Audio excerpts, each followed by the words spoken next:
but maybe we should get started. So, welcome everybody. I'm Eric Mazur. I I think it was exactly 5 years ago that I started this network. We had planned a small in-person workshop for high school teachers. I got a grant for that from the NSF, and and then we had to pivot online, and I would never imagine that we'd end up with a network which has close to 1,000 now, right, Sarah? Members, and that we regularly come together, and that we even continue to get regularly together in my absence. As I said in the chat, I'm on sabbatical. I'm uh, traveling. I'm spending a lot of time in Europe, and I haven't had much of a chance to attend these meetings. So I'm absolutely delighted to be back here and to see an old friend, Arthur Eisenkraft, who, in spite of living, not that far from where I'm living, our paths don't cross that often. I'll hand it over to John Rudder, who will introduce our speaker. Thank you, Eric. I'm John Rader. I teach at the Calhoun School in New York City, and I've taught active physics for 29 years to all our ninth graders. I first found out about it when I attended the NSTA, they were called conventions then, in Anaheim in 1994. And Arthur drew a very big crowd at 5 p.m. on a Friday afternoon. And what I heard him talk about in describing active physics made me feel I really wanted to use that program to teach the ninth graders at Calhoun. So I went up to him afterward and I told him I'd be in touch with him. He had email then, I didn't. So I had to use snail mail.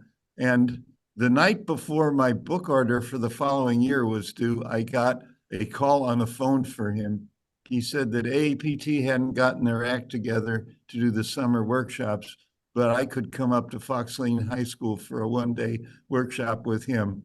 And so the following fall, I started teaching active physics from the pilot version of the first edition. So I have been a great fan of what Arthur has done for physics education. And when they asked about speakers to talk about project-based learning, I couldn't think of anybody better than Arthur. So I'm delighted that he's here to present what appears to be the same way he did present active physics to me about sports on the moon. So take it away, Arthur.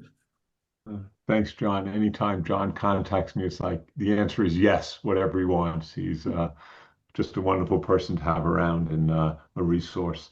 So I'm so glad to be here and to see so many people giving up part of their Saturday to increase their physics knowledge. And it's just great. So what I'm going to do is let me just start. And so let me just tell you a story. My nephew came to my house and it was raining, and I said, "What do you want to do? It's raining." He said, "Let's watch some sports on TV." I said, "Sure, we can watch some sports on TV." And so, I think I can do this, make it a little bigger for you. There we go.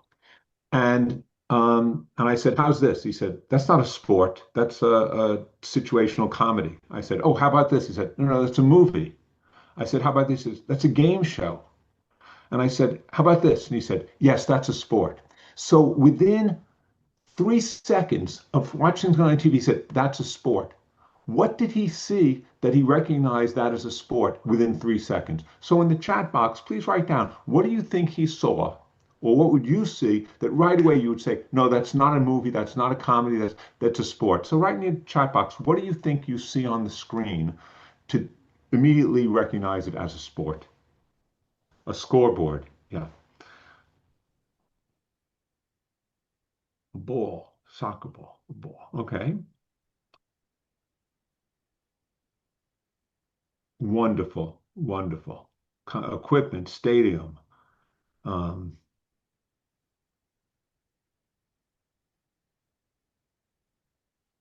action, grass, teams, motion.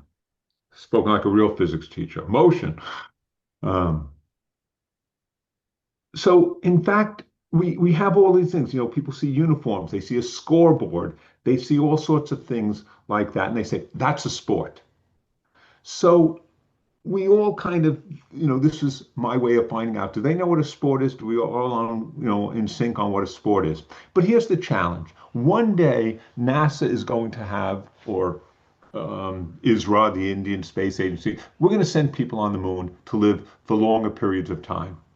And so one of the problems with living on the moon for a long period of time is that your bones decalcify, your muscles atrophy. You have to exercise. You have to exercise on the moon. Now, how do you exercise on the moon? Well, one of the ways we exercise on Earth is through sports.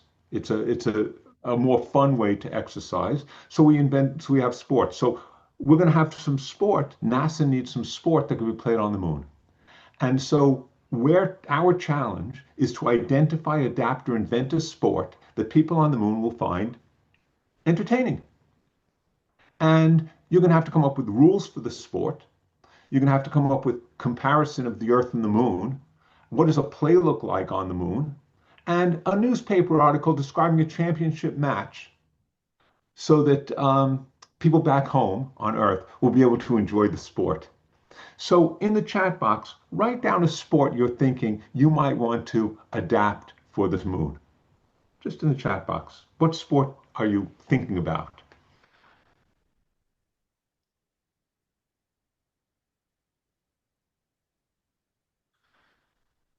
Now, of course, what's interesting about this is when you do this with students, oh, if you have students from the Dominican Republic, they always choose baseball. If you have students from Colombia, they always choose soccer or football.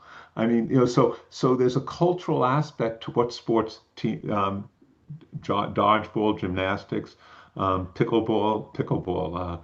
Okay, these are great. So let's go on and see how this is going to work. So the next question we ask students is, what do you have to know to be successful in this sport? And the students generate these things, but certainly what they have to know is how the moon is different from the Earth, how those differences might affect the sport. What are the rules of the sports on Earth? You have to know about sports. If you don't know about sports at all, it's going to be a very difficult task for you. What makes sports entertaining? And then how the sport will be played on the moon. Now, this is the important part about project-based learning. I can teach and help my students learn how the moon is different from the Earth, and also how these changes might affect sports. But how the sport is played on the moon, what sport is chosen, is the student's job. And that's where we are respecting their creativity. We're honoring their creativity. We're actually enjoying their creativity because of the sports they decide to use or the sports that they decide to adapt and how they do it.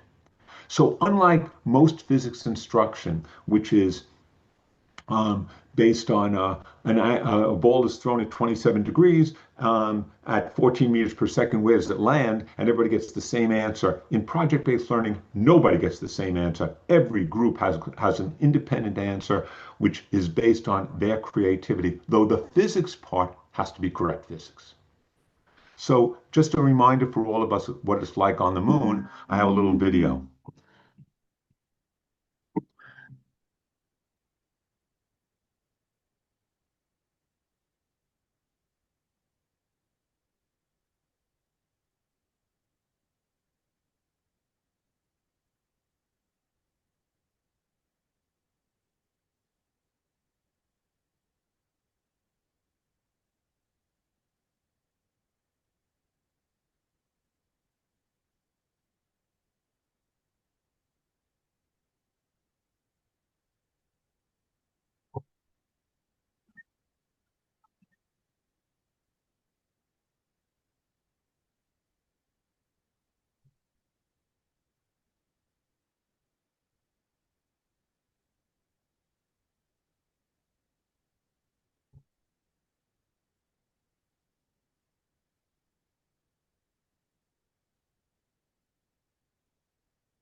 Okay, we'll refer back to some of those things before, but you could see that hopefully in the resolution on your screen, you could see the dust coming up as they're walking. You could see them all of a sudden jumping on the moon. You could see the lunar rover, they're driving a car on the moon. So one of the big factors that affects sports is gravity. And on the moon, we know that it's one-sixth the gravity, and therefore the things are going to change. How does gravity being one-sixth affect sports? And of course, how initially we go back to the astronaut dropping the feather and the hammer simultaneously on the moon and saying, well, Galileo told us that they should land at the same time. In fact, they did. I heard that they practiced that off camera to make sure it would work because they were not 100% confident, but it did work perfectly. So all objects fall the same rate, but they fall differently. Now, you can use the video to measure how much time it takes for these things to fall, or you can, if you don't want to have video, here's a picture where you can see the astronaut dropping the hammer and it falls a certain distance while the person, the same astronaut on Earth, drops it and it travels much further. And from the ratio of the distances the hammer falls in this amount of time, you can figure out that the gravity is one-sixth the gravity on Earth. So what does that mean? Well, the first thing it means, the first thing we learn about that is that things take much longer to move. Something which is falling in 1 second will require 6 seconds to fall on the moon. So in this cartoon, which we have, the astronaut is falling off, and this astronaut has plenty of time to get the trampoline in place. We always start with a what do you see cartoon. Why do we use cartoons? Well, first of all, they're engaging, and these were all done by a famous cartoonist. And but we know that when we ask students what they see in the cartoon, before they've done anything, we're eliciting their prior understandings. What do they see in the cartoon? And we listen to what they see and we listen to how they interpret this. We also found that by starting with a cartoon like this, all students can participate. All students are part of the lesson. Even if you are English is not your language and the class is being conducted in English, or you have learning issues and stuff like that, you can tell me something about the cartoon. And so everybody is involved in the lesson when we begin. Now, another aspect, this is another section, another activity, mass, weight, and gravity. So this is fascinating. Physics people are the only ones who really care about the difference between mass and weight. Nobody else cares. And we get so, oh my God, you said mass, you meant weight, you said Newton, no. So we first have to understand why nobody else cares about it except physics people. And the best example I can give you is in the movie, in the play, The Odd Couple by Neil Simon. There are two characters, two roommates, Oscar Madison and Felix Unger. Felix Unger is very, he's just a very clean, organized person, and Oscar Madison is just a slob and very loose, while the other guy is very precise. And one day, Oscar Madison comes over, and he comes home, and Felix Unger is there eating his dinner, and Oscar Madison says, "You're driving me crazy. Everything you do, you give me a nervous breakdown. I can't take this anymore." He's just so exasperated. It's fun. And he said, you leave notes on my pillow. They say F you. They're signed F you, and I didn't know it meant, it took me a while to figure out F you meant Felix Unger. I mean, and he's going crazy. And then he said, "Are you listening to me? You're just sitting there eating your spaghetti, and I'm telling you how frustrated I am." And then Felix Unger just goes, "Oh," he starts smirking. And Oscar Madison says, "What? What's your problem?" And Felix Unger says, "No, no, it's nothing." And Oscar Madison says, "What's your problem?" And Felix Unger says, "You called it spaghetti. It's linguine." Now, nobody, that's a great line because who cares? The guy's having a nervous breakdown. It's like, "Oh, you said spaghetti, we mean linguine." That's how people hear us when we talk about mass and weight. Because it doesn't matter that there's a difference between mass and weight. to anybody on Earth except when you're doing physics problems, because in fact we have a equilibrium. We know if I ask you, if I hold up my pack here and I say, how far can you throw my pack? What you do is you go like this, you heft it, they say in the Midwest, you heft it, you figure out how much it weighs, and then you know its mass, and you know how far you can throw it. So we have this internal equivalence that we've, as human beings, we know how heavy it is, how far it can. So we know about mass and weight. So why do you make such a big deal about it? Because on the moon it's going to be different. On the moon, you weigh 1/6, but the mass is still the same. So in a sport like football, I'm 180 pounds. So you try to push me out of the way on Earth, it's tough to push me out of the way. I'm 180 pounds. If you try to lift me, it's tough because I'm 180 pounds. But if you go to the moon, you can try to push me and I'm still 180 pounds. But if you try to lift me, I'm only 30 pounds. So you can all lift me. And so that's what's kind of exciting because in a game like football, instead of pushing people out of the way, maybe you just want to toss them in the air and run underneath them. So let's look at projectile motion. Now, we all know, because we've all done these physics problems, that if gravity is 1/6, then the object will go 6 times as far on the moon. And here's the cartoon which shows that so delightfully. Now, I knew that answer. 6 times as high, 6 times as far on the moon. And until we did this exercise with students, I never understood what it really meant. And so here's a picture of a home run on Earth. So a home run in baseball, a ball hits, it's a sixer in cricket or whatever, but home run. So think about a baseball stadium. I'm in Boston, so it'll be Fenway Park, and the batter hits the ball, and then that ball, the commentator will say, that ball is going, he's running to the warning track, it's gone, it's a home run. Takes about 4 or 5 seconds. Now, what does that look like on the moon? Well, you have to draw it to believe it. That's what it'd be like on the moon. And until the students do that exercise, I don't care what the equations say, it's doing this exercise, they say, oh my goodness. And now, of course, what's going to happen is that ball is going on the moon. Oh, we're going to break for commercial. We'll come back in 30 seconds, tell you what happens. I mean, so you can see now that game is slowing down. The ball is going up. What are you going to do if you want to play baseball on the moon? If you find a baseball boring on the Earth, you can't imagine how boring it will be on the moon. So then we have friction. So the lunar rover proved that there is enough frictional force on the moon to operate a passenger carrying vehicle. So we know there's friction on the moon because we did see that move. We saw the rover moving. So let me show you how they study friction on the moon, because everything in in good physics, you want to have experiments, you want to have activities, you want to have things for people to do. So what we do is, first of all, we use this 70 instructional model. We engage the students, then we elicit their prior understandings, then we explore something hands-on, then we explain it, then we elaborate, then we extend, and then we evaluate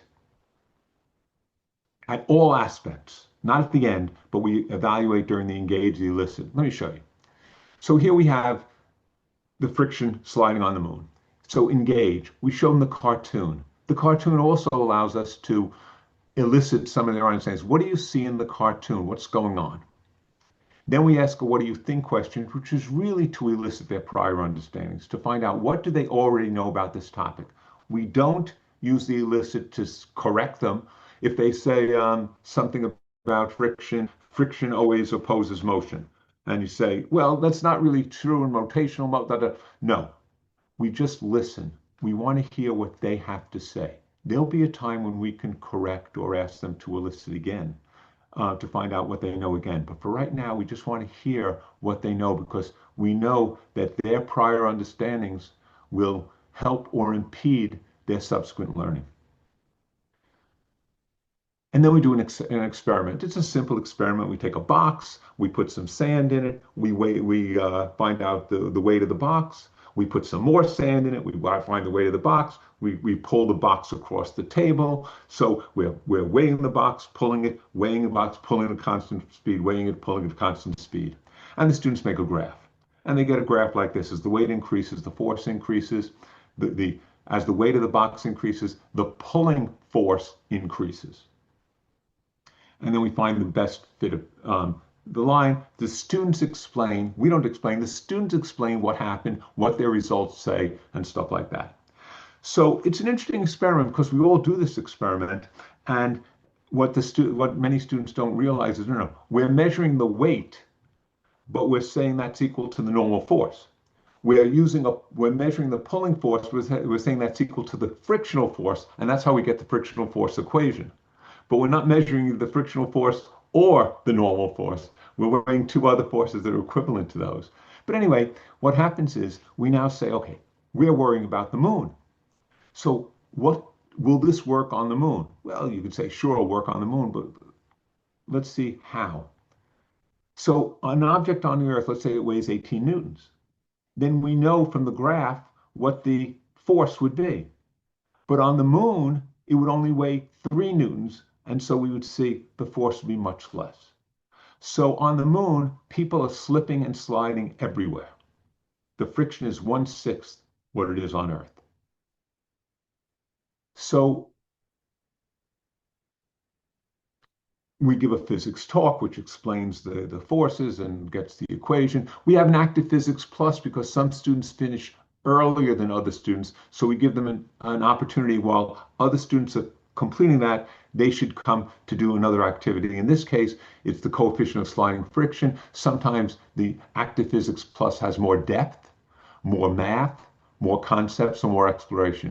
And these can be 3 stars, 3 diamonds, or 1 diamond. This is a pretty easy active physics plus. But it's to keep all the teams, all the groups in the project-based learning, all the groups in your class at the same place while not keeping somebody waiting for something to happen. Then we go back and we say, okay, so what do you think now? How and why frictional force on the moon different? What do you see now in the cartoon? And at this point, they should have to make their claim based on evidence from their lab.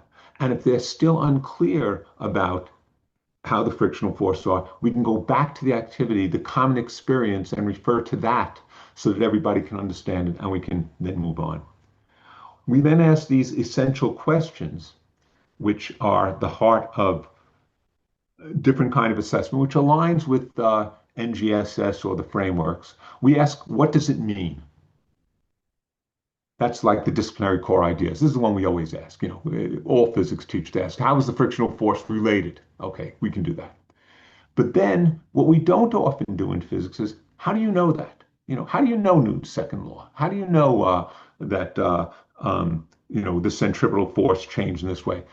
How do we know? So what observations did support the conclusion? This is where the core ideas, disciplinary core ideas, and the practices come together.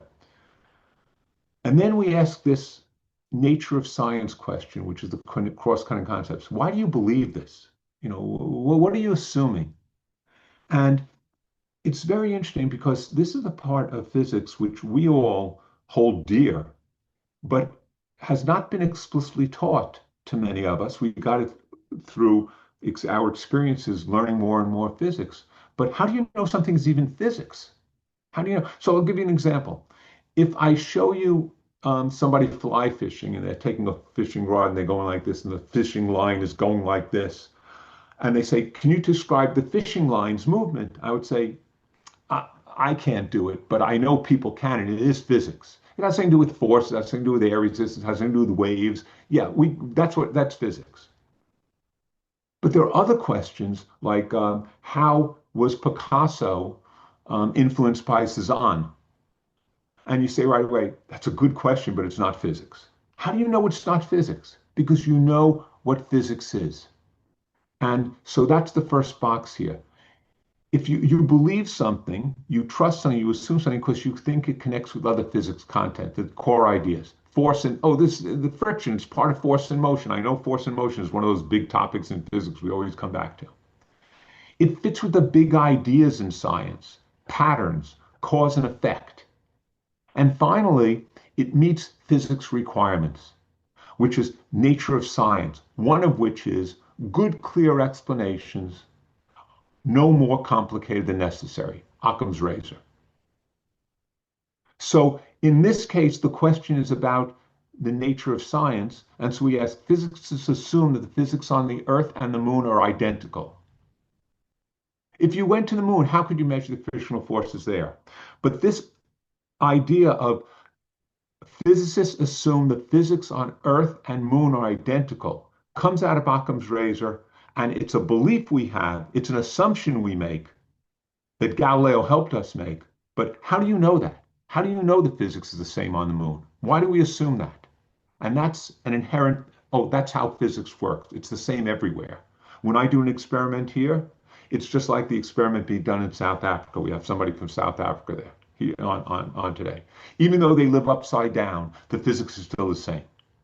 So, and then finally we ask, why should you care? So students are often, when they say, why are we learning this? They're basically saying, this doesn't relate to me.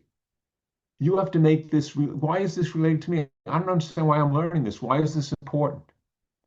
When you do project-based learning, they know what, you're giving them one reason why it's important. You're saying, you'll have to develop a sport for the moon. The sport's probably going to involve friction.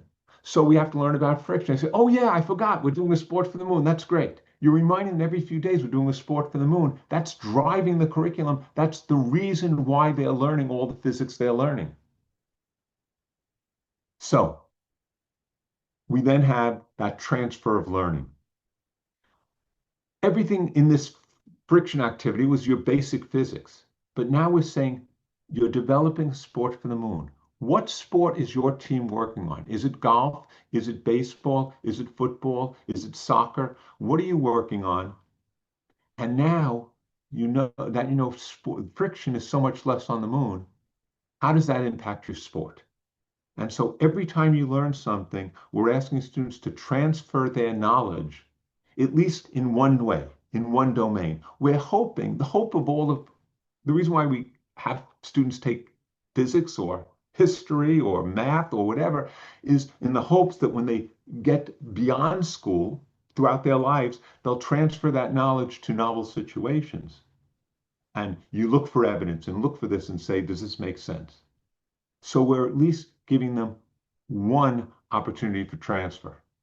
We know from Thorndike's research at the beginning of the 20th century that no, people don't transfer very well, even near transfer, much less distant transfer. So we're trying to help them with that through project-based learning. And then there can be an inquiring further, is friction different than traction? And again, this is for students who want to go beyond. And so the essential questions was an evaluation, the extension was that, and then physics to go, the typical physics to go, how many, how much, what's the mass of this on Earth, what's the mass of, that's part of our evaluations as well, the traditional evaluations. So let's learn some more physics. So air resistance and terminal velocity. So what happens is that when you drop the two things on the moon, they fall at the same rate, the feather and the hammer. And when they do that, it's because there's no air. But if there's no air, look at what they have to wear. They have to wear these spacesuits because there's no air. They have to wear oxygen because there's no air. These are bulky things. And if you're playing sports, that's going to be interesting. But you could have an indoor sport. So in an indoor sport, well, now you'll have air resistance because you'll have a stadium with air inside. You'll have air resistance. So, oh, but I still only weigh 30 pounds. So we learned about air resistance and terminal velocity. But now on the moon, if I built myself some wings, would it be possible for me to float or fly or do, I can't, my arms could not keep 180 pounds suspended, but 30 pounds, yeah, maybe, so now you have the Quidditch and Harry Potter type sports, which are possible. So um, let's take a break now and go into small groups. And in groups of 4 or 5, talk about a sport, talk about based on what we've done here, some of the physics we've done, how would that sport have to be different? And then we'll come back and we'll talk about that a little bit. So if Sarah can put us into small groups, just join a group and please go there and have a good discussion for you're getting 5 minutes tops.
Am I? No. Is it gonna be? I don't know when. Um, Sorry, I can't hear anything. Oh, um, Did you just come on, Carol? oh yeah, sorry, my reception is really bad where I am, and I keep falling out of the meeting. So sorry. No worries, no worries. Thanks for persisting. Then we're Yeah, in breakout groups, so I can assign you to a group if that's okay with you. yeah. No, I might fall out again because it's just sorry, the reception is so bad. Sorry. Okay, I'm Yeah. putting you in room Thank you. 4. Okay, We're thank you. just talking about. They'll fill you in. You'll catch up. Okay. Okay, there you go.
Sarah.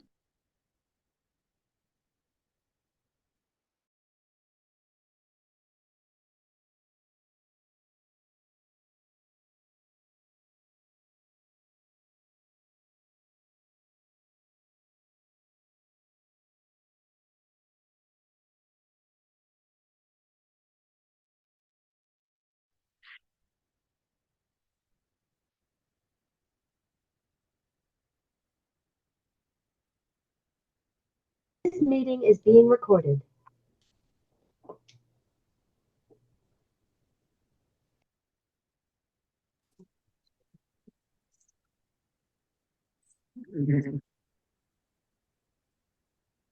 Welcome back.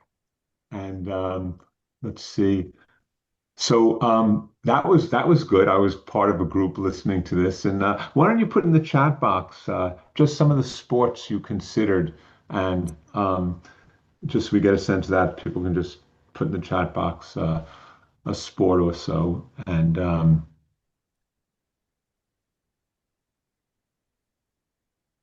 oh, rugby, and that happened in our group also because we had um, Etchery from South Africa, and swimming.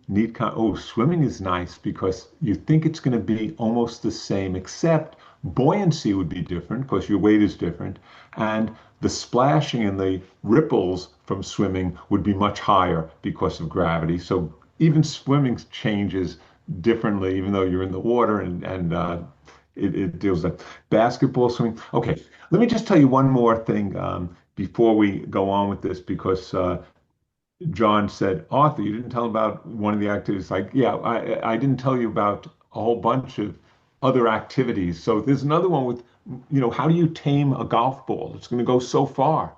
So one of the ways, so you learn about conservation momentum, and you learn about impact. So maybe you make a different ball, or you make a bad club so that you can keep the same golf stroke, but it won't go as far.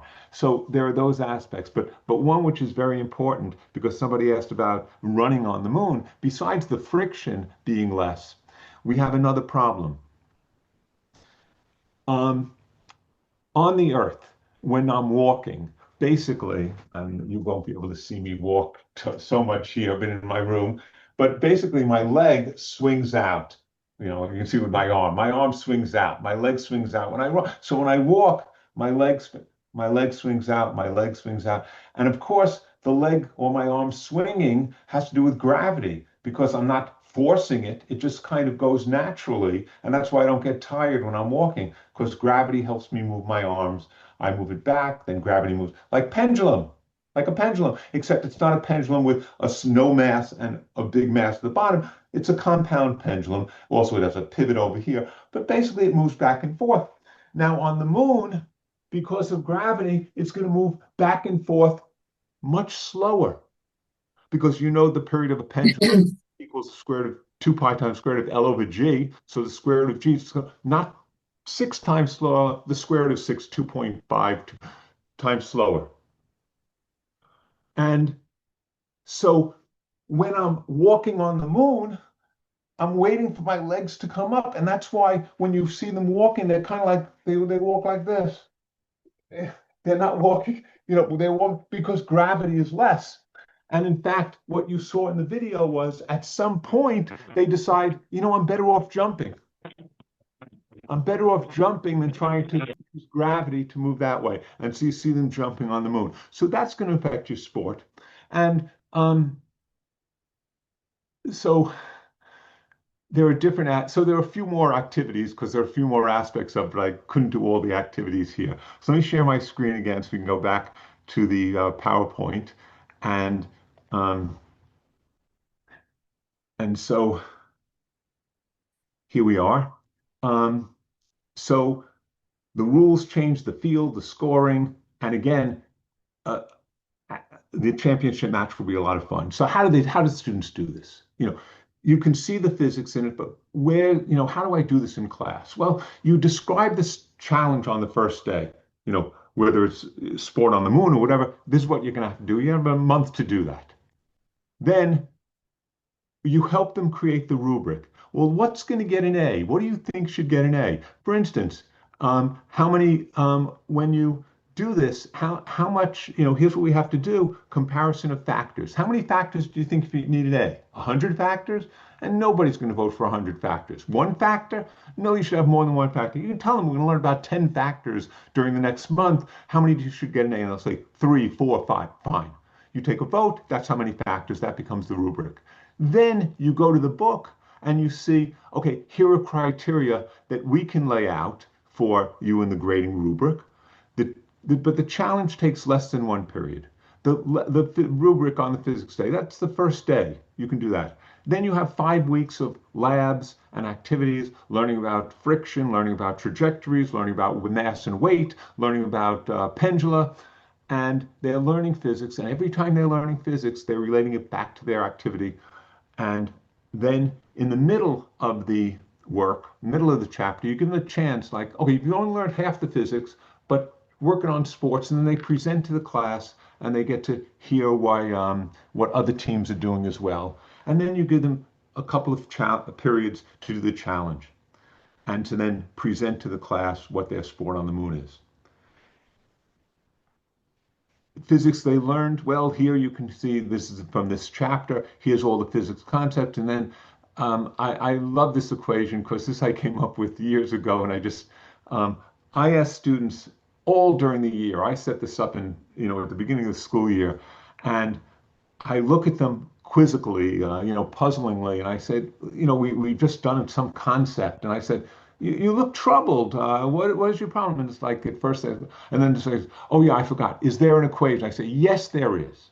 It's always like, is there an equation? Because I want them to remember from physics 20 years from now that whatever it is, we have an equation which can describe that. We have a model and an equation. So that's the is an equation part of this. And then they do the chapter challenge, which is an engineering challenge because there's a goal, there's inputs, there's process outputs. And then we connect the physics they've learned to other disciplines because we want them to recognize that mass, weight, and gravity is not just important in physics, it's important in biology and chemistry and earth science, oscillations, or air and fluid resistance is certainly important in biology, chemistry, and earth science. So if they've taken biology, they say, oh, now it makes sense. And if they're going to take biology, they can anticipate how they're going to apply the physics in that science as well.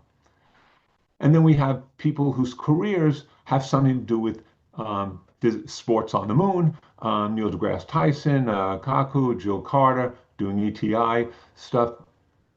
And then we have a practice test, traditional test with critical thinking. So what's going on? The learning takes place during the transfer from activity to challenge. Certainly they learned while they were doing the activities, but when they have to transfer to a sport of their own, they say, I never understood that friction thing, and now they need it. So they go back and they review the physics thing because they need it for their sport. When the students present to each other, they review the content multiple times. So one person says, oh, let me tell you about momentum transfer in baseball. Oh, let me tell you about friction in football. And they hear the same physics in a different context, and that helps them to make sense of it. Motivation, what engages students intellectually, certainly expertness. They'll all understand the physics, but some will be experts of the physics in baseball, the physics in soccer, the physics in rugby. And as I said before, their interest in their culture comes through. What is the student interest? What sport do they want to do? So in Florida, we had a group of female high school students who said, can we do fashion design walking as our sport? How they walk down the thing. It's like, sure, you can do that. Can we do dance instead of sports? We like dance. Yes, you can do dance. The class can help decide, can we count that as a sport? But what are they interested in? Let's do that. But the learning challenge, the project-based learning, it frames instruction without compromising content. And the framework, the NGSS, the science and engineering practices, the cross-cutting concept, disciplinary core ideas. We go through the practices because we're doing labs for every activity. Here are the cross-cutting concepts which we saw in the why do we know it's science? How is it science? What are we assuming? and then the disciplinary core ideas as well. So here's the way I look at the framework and NGSS. Here's the disciplinary core ideas, a picture of the disciplinary core ideas. Here's a picture of the science and engineering practices, and here's a picture of the cross-cutting concepts. But what the vision of the framework is, in general, is let's take the disciplinary core ideas, let's merge it with the cross-cutting concepts, let's merge it with the cross-cutting concepts and or the science engineering practices, and you get together this beautiful quilt, this beautiful pattern which speaks to us much more than any of the single colors do. That's why we merge the disciplinary core ideas, the cross-cutting concepts, and the science and engineering practices, because the whole is so much richer, and the project-based learning keeps it as a whole, where they see it all moving together. So I'm going to go ahead. Other projects you can do. Design and build an improved safety device for a car. So here you can use, you'll be doing Newton's laws, things like that. Design a roller coaster. You think designing a roller coaster is all about energy conservation, and it is, but people don't ride roller coasters because of energy. They ride roller coasters because of forces. And so here's where you get the centrifugal force and stuff like that. Make a light and sound show to entertain your friends. So you can teach about reflection and refraction of light. You can talk about waves. You can talk about standing waves. Make an appliance package for developing nations. Create toys using motors and generators. Create a museum display to get people to understand more about the atom. So you can see where the physics curriculum will come through in any of these projects. And anybody can do this, and you can do it on your own. And I assure you that whether it's active physics or project-based learning, they will say this is the best science course ever. And so I went over these essential questions before for the friction, but if you have good lessons, that's wonderful, but it's not enough. We have to have students understand how they can apply the knowledge, how they can make it meaningful. How can we help our students take ownership of the content? And it's through project-based learning that, again, their creativity come through. In a research project that was done many years ago, students were asked what engages them intellectually in school. Not necessarily in a science class, in any class. When you're having a good time in school, why are you having a good time? Why are you enjoying? And they said, we like when we define the content and task. And you think, they can't do, I have a curriculum I have to get through in physics. They can't define the content and task. They can define the sport. They can define how they're going to make the light show engaging. They had time to wonder, to find a particular direction and interest in them. Think about that sport. It's on the moon. Something different. Subject times had a strange quality. Teachers permitted, even encouraged different forms of expression and respected students' views. These are students saying, we like when teachers encourage different forms of expression. When the 14 meter per second object is thrown at 33 degrees, where does it land? They are not respecting. There's an answer in the book, and that's the answer you better get. And nobody likes that. And students don't like it. Teachers passionate about their work, of course. And the students said, we like when we create original and public product. And then finally, they said, we like when we did something, participate in political action, wrote a letter to the editor, worked with the homeless, when we do something. And they like when the results of their work were not predetermined or fully predictable. I'll just tell you a very quick story about that. I was teaching active physics, and we was make a light and sound show. And so it was in January, and we're working all month on make a light and sound show. Make a light, we're doing all this physics. And then it said, okay, time to make your light and sound shows after a month. And all of a sudden, there's this chatter around the class. I said, what's wrong? They said, we don't know what a light and sound show is. I said, I've been talking about it for a month. What do you mean you don't know what it is? And he said, yeah, we don't know what it is. And I said, oh. So it was January. I said, are you going to watch the Super Bowl? And they said, yes. I said, why? And they said, we want to know what happens. I said, I'll tell you what happens. If they score a touchdown, they get 6 points. There are 11 people on each side. That's the game. They said, no, but what's going to happen? I said, right. So I've taught you all about reflection, refraction, waves, standing waves, how you make sounds, this and that. I just don't know how you're going to put it together to make it entertaining. Now, actually, I did have an idea of a light and sound show. To me, a light and sound show is you show colors on a screen and you play Pink Floyd music. But that's not what they thought it was. They came up with Thai puppets, they came up with stories, they came up with all sorts of things. And so I was just enjoying it. So, three assumptions. Good guidance does exist for better instruction. Change is difficult and teachers are the key to school success. So we did the framework, and that's a good guidance for us in our lessons. Change is difficult. So there's a story about a battleship. The ensign tells the captain, there's light ahead on the starboard side, and the captain says, oh my goodness. And he says, I advise you to change your course 20 degrees immediately. And the seaman says, no, you should change your course 20. He hears the voice come back. You change your course 20 degrees immediately. And then he says, I'm a captain of the United States Navy. We are on a collision course. After you alter your course 20 degrees now. And the voice comes back saying, I'm a seaman second class, and I strongly urge you to change your course by 20 degrees now. And he says, I'm a battleship. And the ensign says, I'm a lighthouse. Now, the question is, shifting 20 degrees, the students are the lighthouses sometimes. Their prior conceptions, sometimes they see us as the lighthouses, not caring about their thoughts. Finally, teachers are the key to school success. We're the ones, the teachers, are the ones who can find out what works. You can test in your classroom, you're doing 5 classes a day, you can stimulate the research community with your findings. Margaret Mead said, never doubt a small group of thoughtful, committed citizens can change the world. Indeed, it's the only thing that ever has. We are changing the world as teachers and making it a better place. Again, project-based learning, best science course ever. And if you describe project-based learning to somebody, some adult you know, and you tell them you're doing these projects, you tell them this, the answer you should get is, I wish my physics course had been like that. Thank you. And have a great end of the school year.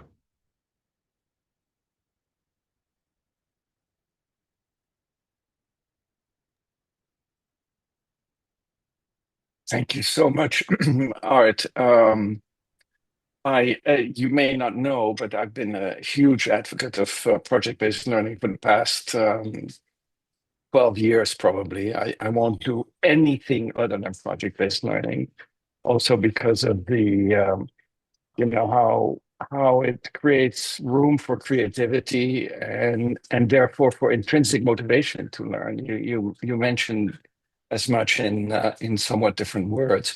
A few quick questions, and maybe you had the answer to those questions in your talk, but I missed them. One, how large is your course and how many students do you have? I have up to 160 in my course, so I know, I mean, I hear a lot of people say you can't really have project-based learning with many students. You can, in particular, if you have them work in teams, which I presume you do too. Yeah. So it's a two-side question. First of all, I do the project-based learning in my physics for biology students, which is about 120, 130 students. But this is the active physics, though, is a high school course. And so teachers do it in their high school classrooms, which is 25 students. It's perfect for that.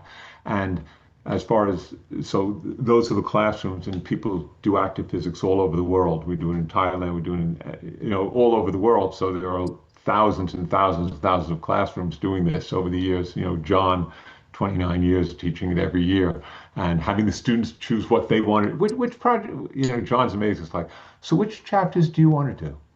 And he says, sure, we can do that. Not many physics teachers have that kind of courage. And you give them how long for the project? Well, is there more than one project in one year? Yeah. I assume so. Yeah, what happens is in my physics class, again, 120 students, is we teach, I have to finish 14 chapters because that's what the university demands, whatever, the physics department. But what we do is it's traditional algebra-based physics. But for every exam we have, and we have 4 exams, 30% of the exam is a project. They work in groups. in class, outside of class, and they have a week or two to do the project. And I do sports voice overdub, and I do roller coaster and things like that. I see. And at the end of each, sorry, I know I'm dominating the conversation here, and if people raise their hands, then I'm more than happy to hand it over to others. So please do get in line to ask a question. We still have maybe 1 or 2 minutes left here. Do you have at the end of each project some kind of a public event to sort of celebrate students' accomplishments, or some kind of a fair? No, we don't because again, time demands and stuff like that. We do post I post to what people worked on and stuff, and but we don't have it. We don't have an opportunity to do that because again, I'm under the pressure of I teach a little differently than some people would teach, and I want to make sure they don't think, oh, that's successful because he didn't cover all 14 chapters. So I placed on my own shoulders, I'm going to go through all 14 chapters and do this kind of instruction. So, it's a constraint I place on myself because I don't want people to think like, oh, he was doing that, but he only did 7 chapters out of 14, which I think was probably better. I do that. Okay, there's a question in the chat. Okay. Thank you, Art. I'm also interested in hearing more about your UMass course, but I'm happy to see the audience pitch in here. Elissa, who can't unmute, says, "Can you share more about your early career and how you ended up moving into this space and creating these materials?" Oh my goodness. So actually, somebody just we just wrote a chat. I just wrote a chapter in my book explaining a chapter in a book about leadership. Doing that. No, I was very fortunate. I went to Stony Brook, and there were a lot of there were some incredibly good professors there, and they were involved in science education. But I was a physics major. I also was a math minor and stuff like that. And then I went to the Peace Corps, and I taught in Nepal for a couple of years as a Peace Corps volunteer. Then I came back, and when you come back from the Peace Corps, you can't even focus on anything. And when I went to the January physics meeting, was called the January meeting. It was always in New York, and I went there, and one of my physics professors said, "Come to Stony Brook, we'll support you." I said, "Oh, that sounds good." Then I didn't have to make a decision. So, and then I became a high school teacher, and always looked for opportunities to do more than I was doing in the classroom. So I began to do other projects and saying yes and doing as good a job as I could. And then when we started trying, ChemCom had been very successful, and so the physics community wanted to emulate that. And so we wanted to create active physics. So we had an NSF grant to do this, and I was in charge of the project, a high school teacher. And I remember, I remember sitting around with the 6 college professors who were going to be in charge of the energy unit, the forces unit, the sports unit, whatever. And I sat there and, I tried to describe it. I said, okay, the students are aiming at, they all know how to read, but they don't like to read. And one of the professors said, "Oh, but I write in a very engaging style." And I said, "Yeah, they won't read, so does John Updike. They won't read him either." I mean, it's like, are you kidding? Are you kidding? This is what you think it is? And so each of the university professors had a high school person on their team. And when I said, "Oh, don't write a book, don't write a book, write lesson plans for a month of instruction. Then we'll write the book. I want to know what's going to transpire in class. That's what's important. What will happen in class day to day?" And they said, "What's a lesson plan?" And I said, "Your high school person would know that." And so it was enormous growth from these 6 professors and their teams as we moved. And then we'd had the pilot test and the field testing and all this stuff. But and then just say yes and being involved. And I was very fortunate to be asked to do projects.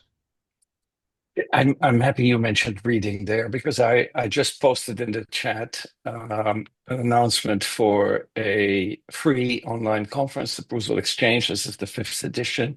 We have some really, really exciting keynote speakers like every year.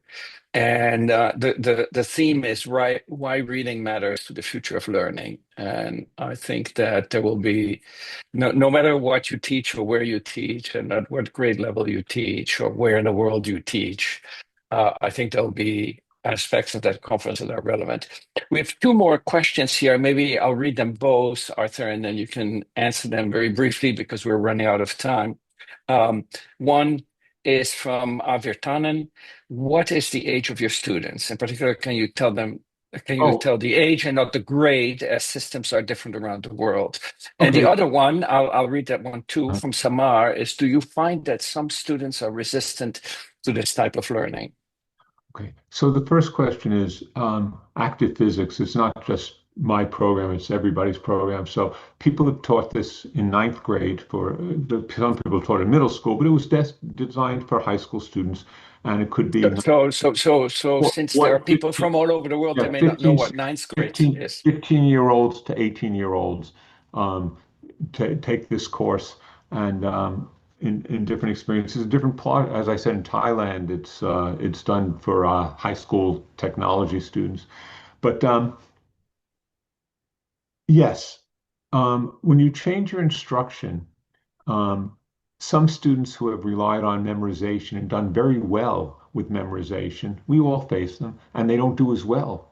And they want to blame it on the project-based. They want to blame it on anything but themselves, and they feel, like, why aren't I getting an A? Because I'm not just asking you to do this. I'm asking you to transfer learning. I'm asking you to, anytime you have a comprehensive course. And so you have some students, but no, most students really, really enjoy this. This is the best course, science course I've taken. That's what you'll hear. They have such pride in what they did, and um, and they like it. I think that um, they, they'll remember it. I ask people, it's interesting. If you ask adults in America, do you remember your science fair project from seventh grade when you were 12 years old, 13 years old? And everybody remembers their science fair project they did one. Everybody. And you say, do you remember anything else from that school year in science? No. So you have to ask, why is it they remember their science fair project? The students remember their projects in project-based learning because that's the way they come in. When students take AP in college physics, when they're confronted with something, right away they say, wait, was this roller coaster or was this light and sound show or was this appliance package? And so they have a way to say, oh no, this is about electricity. It was about the appliance package. Oh yeah, we were looking at power and energy. Oh yeah, now I can understand this stuff. While without project-based learning, and you propose something to a student, they say, how do you not remember this? It was chapter 7. It's like people don't remember that way. Teachers do because we do it every year, but chapter 7, no. But oh wait, where have I had this before? Oh yeah, this was in the Sports on the Moon. This was in building an appliance package. So they have a way to hook back to retrieve that knowledge they had. It's not buried because of the project-based learning. So it helps them this year to make it enjoyable, but in future years also. So I heard from Sarah, we're going to meet again next Thursday night where we can continue our conversation, let people get back to their Saturdays and enjoy themselves. And I can see if the Boston Celtics do any better against the New York Knicks this afternoon. It's been a disaster. Well, we'll know more on Thursday. So I want to end by also reminding you of our next talk, STEM Coding with Christopher Orban from Ohio State University. That will be on Saturday, May 31st at 11 a.m. Eastern Daylight Savings Time. And if you scroll back in the chat, you can see the link to register for that event, as well as a link to the coffee hour that Arthur was referring to this coming Thursday at 6 p.m. Arthur, thank you so much for an absolutely wonderful talk. And I think you gave us a lot of food for thought. And a lot to think about, and hope that the rain will clear here in Boston. It's kind of dreary weather. I look jealously at Jolene's screen, who's sitting Right. outside in the yard. That would not be possible here. So everyone, please be well and please join us for our next meetings on June 5th, but also, no, sorry, May 31st, but also on May 15th for the coffee hour with Arthur. Thank you all. And thank you, Arthur.